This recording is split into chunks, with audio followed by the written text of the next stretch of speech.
Hi, I'm Cassie, and I'm the creator of Chosen Ones, a DnD podcast that will be finding its home here on YouTube in the coming weeks. Due to the immersive nature of the campaign, we really didn't have the traditional introduction most podcasts give to our cast members, so we decided to make this video to give you a better idea of who we are and who we'll be playing.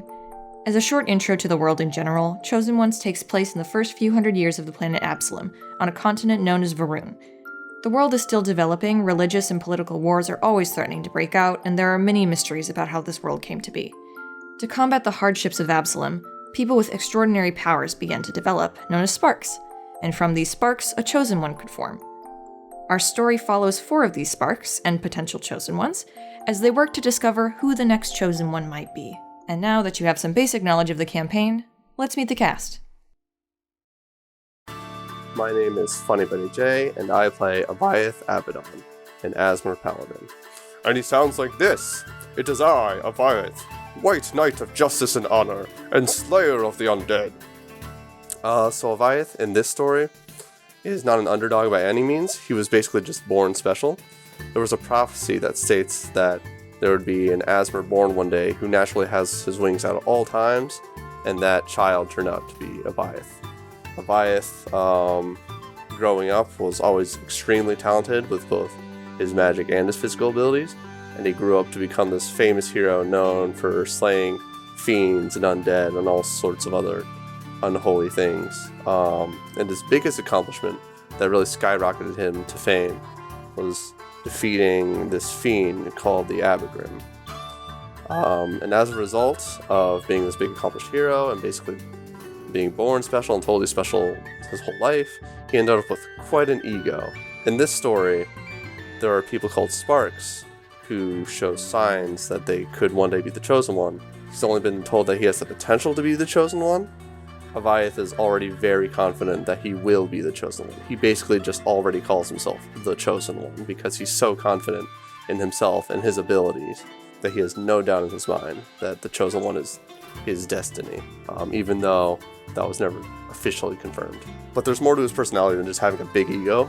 He is also very paladin-esque, but he takes it so far that he's practically like a parody of a paladin. He's super loud, he's like yelling all the time, very boisterous, he's incredibly stupid, and he is obnoxiously religious. He's always trying to cram his religion down other people's throats and trying to get other people to live up to the standards of his religion. In terms of physical appearance, I haven't really went over that, have I? He is this huge 7-foot tall, very muscular guy who's always wearing his pearly white shiny suit of armor, and he practically never takes the armor off. And underneath the helmet of his armor, he's got these glowing yellow eyes. So the thing that interested me about this campaign initially is the premise. It's got this really interesting premise where there's a whole bunch of chosen ones throughout history. It's an integral part of the world that everyone in this world is aware of. And those who show sparks, which are signs that they could become the chosen one day, for some reason they're being hunted down by this organization, even though the term chosen one typically implies that you're going to be the one to save the world. So it sort of adds this mystery of like, why are people killing these potential chosen ones? Why is this organization doing this? I doubt it's just because they're evil. I think there's a lot more to this campaign than the premise leads on. And I'm excited to see where it goes. And I think another reason why people should be listening to this campaign is because the players are going to add a lot of fun to this as well. I think this cast has a lot of very funny and comedic moments that show how well the characters bounce off of one another. And I think the way in which these characters' personal backstories sort of intertwine with one another will also make for a very dramatic and suspenseful story at times as well. That's all. I hope you all are as excited as I am to see this adventure through, and I hope you all enjoy my contribution as Avayath, the most obnoxious paladin you'll ever meet. Whoa, how's it going, babies?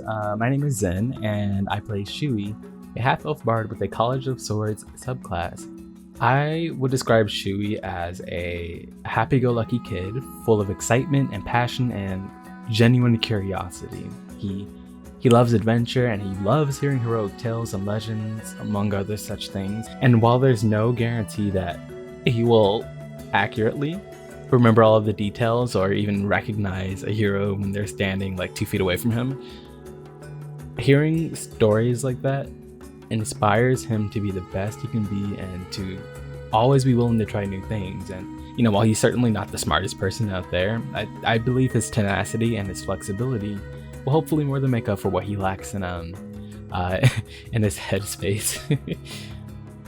In terms of physical appearance, Chewie is a slightly below average height young man with long blue hair, bright blue eyes, and a sparkling smile.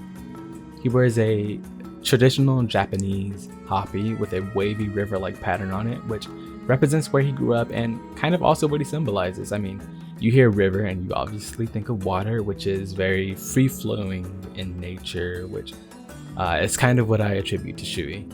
When I was conceptualizing this guy, I had this vivid image of a nimble acrobatic swordsman who performed tricks and various displays of skill on the battlefield with sword in hand, so from the beginning, I already had a very strong concept of who it was that I wanted to play, and creating his actual design also came to me pretty naturally, which surprised even me because usually I agonize over character design, like it's rough out here. But in this case, it was instant, I would say. Creating him, there were 2 things I knew for sure. The first, I knew that I wanted him to be young, if not the youngest in the party, because youth not only suggests a certain degree of inexperience and naivete, but it also represents an aspect of freedom and untapped potential, which are 2 things I really hope can come across in play. I mean, don't get me wrong, you can be 61 and be oh so unbothered, but you know what I'm saying, right? Like, you get what I mean. I'm not crazy. The second thing that I knew is that I wanted the sword he uses to fight and perform with to be like a partner to him, with a significance beyond his comprehension. And after conspiring with Cassie, I think we were able to create compelling lore that will help support that, and I'm excited for it all to be revealed to you guys in due time, including myself, because I have zero idea what Cassie has planned. It's kind of scary. Other than that, it'll probably become apparent really quickly, but I think it's worth noting that the environment Shui grew up in is in part inspired by Eastern culture, so like, don't call me out. But not one specific region per se, but I think it'll become quite clear in what capacities real-life Eastern culture has influenced Shui's mannerisms and style. When Cassie first pitched the campaign to our group, what drew me in about it was the notion of a world at its genesis. It's not very often that I get to play in a setting so close to the beginning, where rather than reading up on world history, of which there is some, but we actually get to make the history that people are going to be reading in the future. So it got me thinking, like, what kind of legacy do I want the world to remember my character by? And the answer is, I don't know. Really, I don't know yet. And that's something I'm going to have to figure out in character, in campaign, and the idea of that really, really makes me look forward to each and every session we have. But the thing I look forward to the most about Chosen Ones is probably seeing how the characters each grow into their roles as chosen candidates, what you guys will learn are called sparks.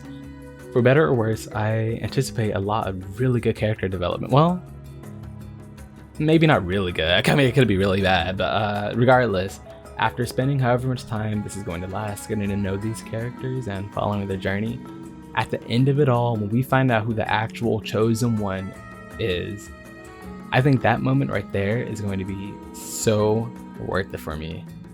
Anyway, what you think? You think I talked enough? I hope you guys look forward to Shui shenanigans in campaign and support him on his journey to becoming a hero. That's gonna be all from me. Yep, bye. My name is Shayna and I play Theo Redston, a trans demi-male human revised ranger. His pronouns are they, he. Theo is 27 years old. He's 5'5" and has a medium build. He's generally fit with tan skin and his eyes and hair are both a deep chestnut brown. He prefers wearing red clothing and anything that really goes with that. Theo grew up working on his Auntie Alice and Uncle Oscar's farm for half of his life. Why there? Well, perhaps that'll come out in game, but who knows? He worked with animals a lot and he also did a lot of gardening. He went to college in his early 20s, but returned to the farm for some reason. Perhaps that information will come out later too. As for his personality, he's generally nice and likes to make sure people are doing okay. He's also a little awkward, very awkward. He may have bursts of confidence and regret it immediately afterward.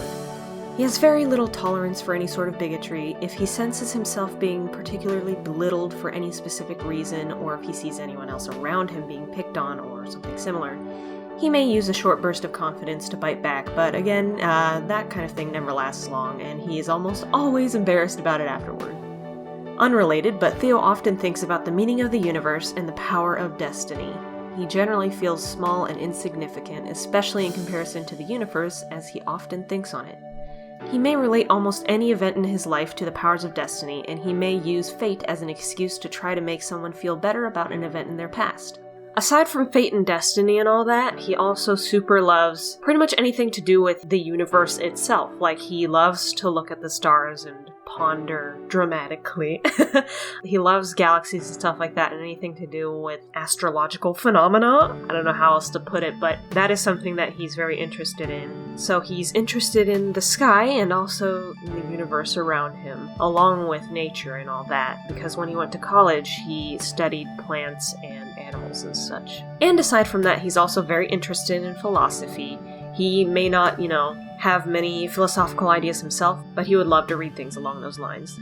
I was interested in this game because I played a lot of things hosted by Cassie, and they're all mysterious and intriguing and lots of fun. I definitely wanted in because of that, but otherwise the premise of being a chosen one sounded interesting.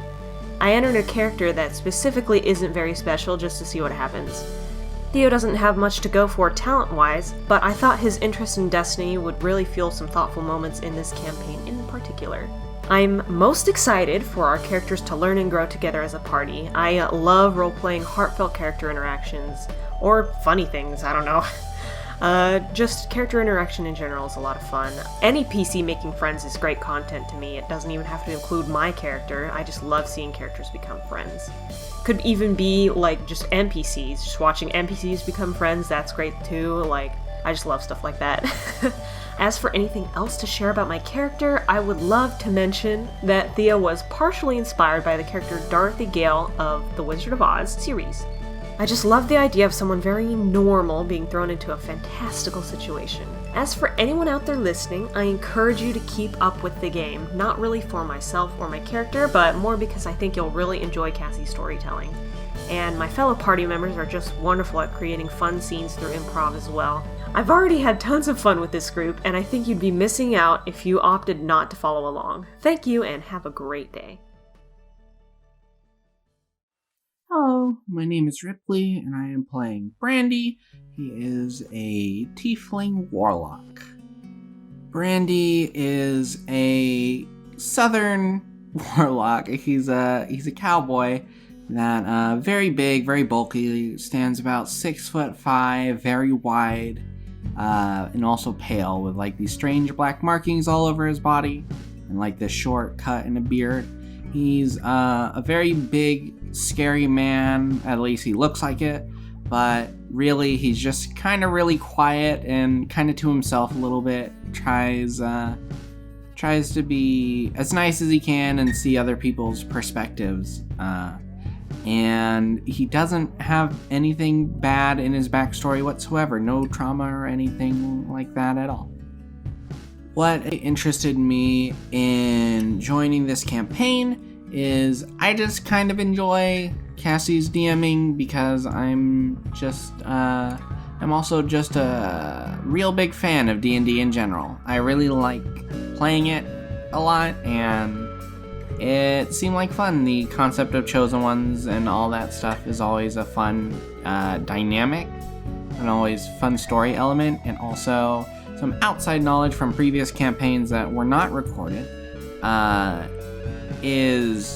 This is like a prequel in a world that Cassie's been building for a long time, so it's definitely something I am very interested in, very into finding out more about. To be honest, what I'm most excited about is the character interactions, because My fellow players, the ones I'm playing with, Jay, Shayna, and Zen, are all really good when making characters. Their characters are always very interesting and very fun to interact with, and I enjoy them a lot. And knowing a couple of the characters that were already going into this, I adore them already. They are wonderful. They were in either previous campaigns or in text RPs and things like that. So I already loved half the characters, and I'm very excited to get to interact with them in real time. Only thing I really want to share about Brandy is that he's one of my favorite PCs, specifically because he is a character study. That I like to do character studies for my PCs, and Brandy is one that I'm particularly interested in, that I think will be very interesting with the dynamic of Jay's character specifically. I can't say why yet, I really want to, but Jay's character Avayath and my character Brandy are opposites in a lot of ways, and it won't be immediately apparent, I don't think, but I think it will be really fun to unpack that over time. I think it'll be very exciting, and I'm very, very excited for that.